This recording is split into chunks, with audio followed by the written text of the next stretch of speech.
반갑습니다. 자리하세요. 오파드입니다.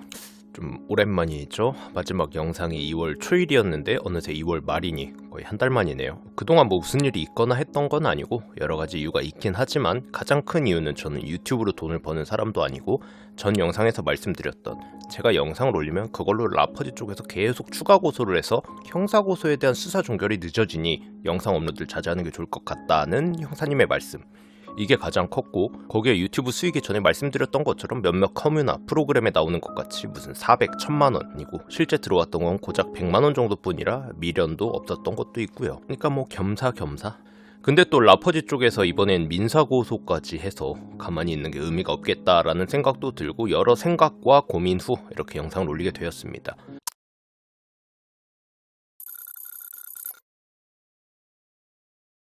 먼저 간단하게 요약하자면 지들이 사기쳐서 망한 거면서 그 사실을 얘기한 저 때문에 브랜드가 망했다고 손해보상을 요구하는 건데 그 금액이 무려 5억 6천, 약 6억 원에 가까운 금액이고요.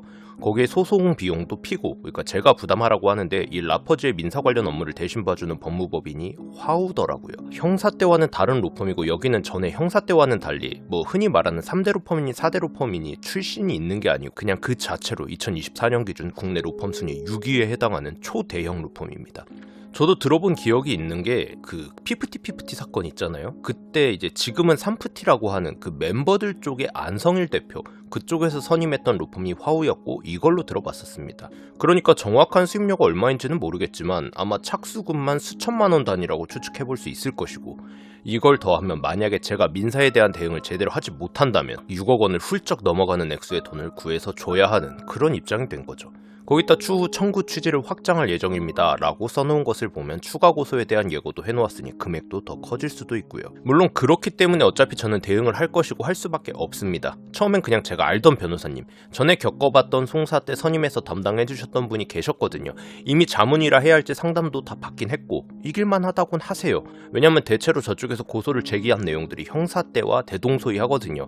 그때 경찰서에 가서 조사받았던 내용 중 하나만 예를 들어드리자면 제가 라이브에서 시청자가 채팅으로 뭐 구제역처럼 돈 주면 합의할 거냐 10억 주면 할 거냐라고 물어보길래 일단 걔네가 그렇게 주지도 않겠지만 받을 생각도 없다라고 얘기한 부분이 있는데 그 중에서 아래 누굴 패션 제역으로 만들라고 하나 이렇게 받을 의향이 전혀 없다는 부분은 생략하고 윗부분만 잘라내서 얘가 영상을 올리는 목적이 돈이다 뭐 이런 식의 그러니까 대충 뭐 이런 말도 안 되는 내용들까지 다 꼬투리 잡아서 고소를 한 거라 제가 생각해도 이길 수 있을 것 같긴 해요. 거기다 이제 저분도 저런 3대 로펌까지는 아니지만 상위 로펌 출신이시라 저분한테 맡기려고 했는데 물론 또 애초에 변호사 선임비라는 게 그렇게 막 2, 300 이 정도는 거의 없다고 보시면 되니까 저런 대형 로펌이 아니더라도 기본 수임료가 거의 돈 1000만 원 정도는 러프하게 생각하면 될 것 같고 아무튼 저는 그냥 이렇게 진행을 해야겠다라고 생각을 했었는데 주변에 상담도 받고 할수록 저도 불안하긴 하더라고요. 일단 나중에 다른 영상들로 더 자세히 설명을 드리겠습니다만 간단하게 이 민사라는 게 겪어보신 분들은 아시겠지만 100% 승소, 100% 패소로 끝나는 경우가 잘 없기도 하거니와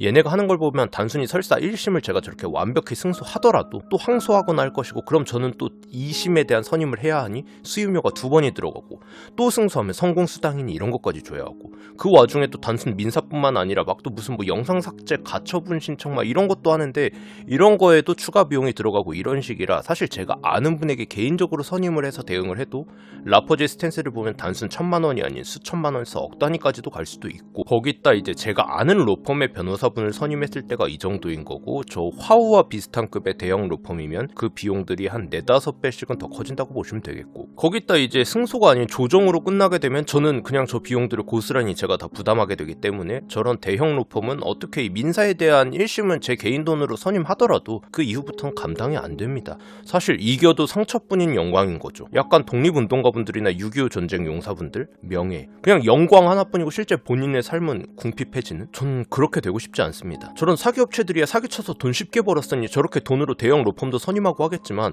전 나름 정직하고 성실하게 천천히 벌고 있기 때문에 솔직하게 저런 대형 로펌을 선임해서 수차례의 민사나 조정 뭐 이런 것까지 끝까지 갈 돈은 없거든요. 근데 사기쳐서 번 돈 1억이나 정직하게 번 돈 1억이 가치는 다를지언정 금액은 같으니까 뭐 어쩔 수 없는 거죠. 거기다 형사는 사실 제가 직접 조사를 가서 잘 받으면 된다라는 느낌이어서 상담만 받고 따로 변호사 선임 없이 진행했지만 민사는 길게 설명하면 좀 그렇고 대충 좀 찾아보시면 아시겠지만 상대방이 변호사를 선임해서 민사를 제기했으면 저도 최소한 변호사를 써서 대응을 하는 게 맞는 대처다 정도는 생각을 했는데 그것도 저런 초대형 로펌을 선임했다 하니까 불안한 거죠. 그래서 저도 주변에 이런저런 상담도 받아보고 얘기들을 들어보고 하니 민사는 돈이다, 법은 돈 있는 사람들의 편이다 하는 이유가 저런 초대형 로펌의 존재다 보니 어느 정도 그 급을 맞춰줘야 공평한 진실 공방의 단계까지 갈 수 있다 하는 뭐 그런 이야기. 사실 뭐 어느 정도 맞는 얘기 같기도 한 게 왜 저런 초대형 로펌이랑 일반 변호사분들, 그러니까 개인 로펌이랑 수임료 차이가 저렇게 나는지 생각해보면 뭐 나름 합리적인 거죠. 그래서 고민을 하다 이렇게 영상으로 좋게 말하면 도움 요청인 거고 누군가는 그냥 구걸이라고도 할 수 있는, 그렇다 보니 자존심이 상하기도 하지만 나름의 많은 고민 후에 하는 후원 요청입니다. 여러분이 해주시는 후원 계좌에 쌓이는 금액들은 모두 이 라퍼지 스토어와 소송에 필요한 비용으로만 쓸 것이고 총 모금액 그리고 이 돈을 어떻게 썼는지 쓸지도 투명하게 공개할 것입니다.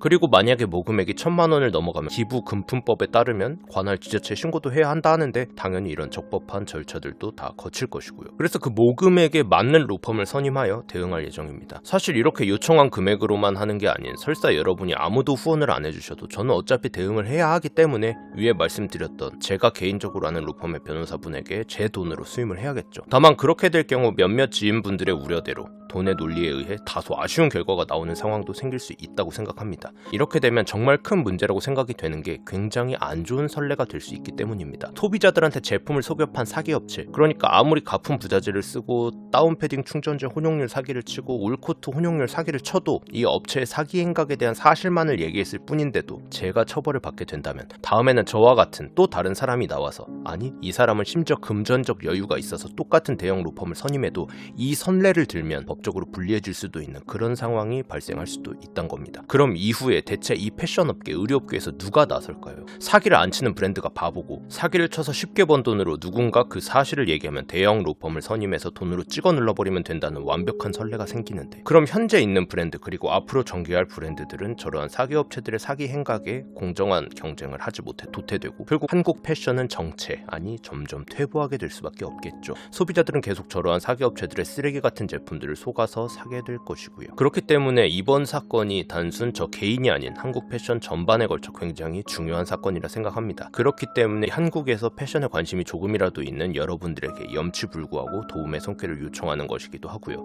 후회나 미련이 안 남게 최고의 조건으로, 아니 최소한 저 사기 업체와 동등한 조건에서 여러분의 입장을 대변해서 싸워보고 싶습니다. 그리고 이기고 싶습니다. 제가 이기는 것이 곧 여러분이, 소비자들이 이기는 것이라 생각합니다. 그래서 좋은 선례를 남겨 여러분이 앞으로는 저러한 사기 업체들한테 당하지 않고 안심하고 옷을 살 수 있는 환경이, 그리고 한국 패션이 건강하게 발전하는데 도움이 되었으면 좋겠습니다. 그리고 슈퍼챗은 사실 쏴주시면 감사하긴 한데 후원 계좌로 보내주시는 것만 못한 게, 일단 정확히는 모르지만 유튜브의 슈퍼챗 수수료가 최소 30%로 알고 있습니다.